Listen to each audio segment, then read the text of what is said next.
Hello दोस्तों, अभी जो है पितृपक्ष चल रहे हैं। सभी को पता है 7 सितंबर 2025 से चालू हुए हैं और 21 सितंबर 2025 को समाप्त होंगे। तो इस समय हम पितरों के बारे में ही मतलब ध्यान करें, उनके बारे में चर्चा करें तो ज़्यादा अच्छा है। तो गरुड़ पुराण में मृत्यु के बाद आत्मा की यात्रा और पितरों की स्थिति और भाग्य विधाता का बहुत विस्तृत वर्णन मिलता है। मैं आपको सरल भाषा में बताऊंगी। आत्मा का प्रस्थान के बारे में बताया गया है। जब जीव मृत्यु को प्राप्त होता है तो प्राण जो है 5 तत्वों से अलग हो जाते हैं।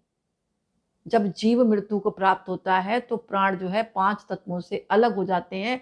आत्मा यमदूतों द्वारा या अपने कर्मों के अनुसार मार्गदर्शन पाकर यमलोक की ओर यात्रा करती है। यात्रा के समय पिंडदान और श्राद्ध से आत्मा को आहार मिलता है। यदि पितर प्रसन्न होते हैं तो आत्मा के मार्ग में कष्ट नहीं होता। ये वजह भी है पितरों को याद करने की। बात समझ में आ रही है? कोई जीते जी तो पितर जो है सुख समृद्धि और बरकत देते हैं। जब हमारी मृत्यु होती है तो यात्रा के समय जब हम जब जो भी हम पिंडदान और श्राद्ध करते हैं तो उससे हमें आहार मिलता है। यदि पितर प्रसन्न होते हैं तो आत्मा का मार्ग में हमें कष्ट नहीं होता, नहीं तो परेशानियां झेलनी पड़ती है, क्योंकि वो हमको मार्ग भटकने नहीं देते। दूसरी चीज कहा जाता है, गरुड़ पुराण में वर्णन है कि पितृलोक एक विशेष लोक है जहां हमारे पूर्वज एकत्र रूप में रहते हैं। यदि वंशज श्राद्ध तर्पण आदि करते हैं तो आत्मा पितरों के समूह में सम्मिलित होकर शांति पाती है।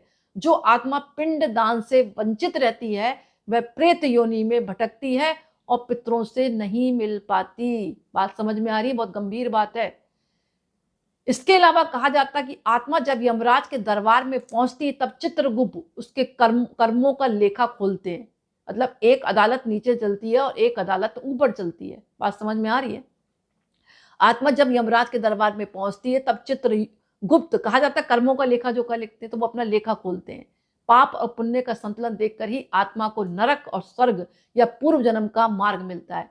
इस अवस्था में पितर भी आत्मा के लिए प्रार्थना करते हैं। पितरों में बहुत ताकत होती है। हमारे पितर भी हमारी आत्मा के लिए प्रार्थना करते हैं। यदि वंशजों ने विधि पूर्वक कर्म किए होते हैं तो आत्मा को उत्तम गति मिलती है। इसीलिए पितरों को याद करना जरूरी है। जो जीते जी भी तारते हैं, मरने के बाद भी हमारे मार्गों को रास्ता निकालते हैं अच्छे मार्ग पर जाने का। बात समझ में आ रही है?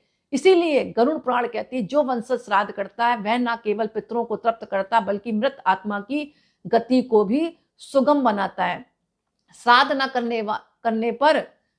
करने पर आत्मा को भूख, प्यास, थकान और अंधकार का भी सामना करना पड़ता है। यही कारण है पितृपक्ष में तर्पण और पिंडदान आवश्यक माना गया है। गरुड़ पुराण के अनुसार आत्मा 3 स्थितियों में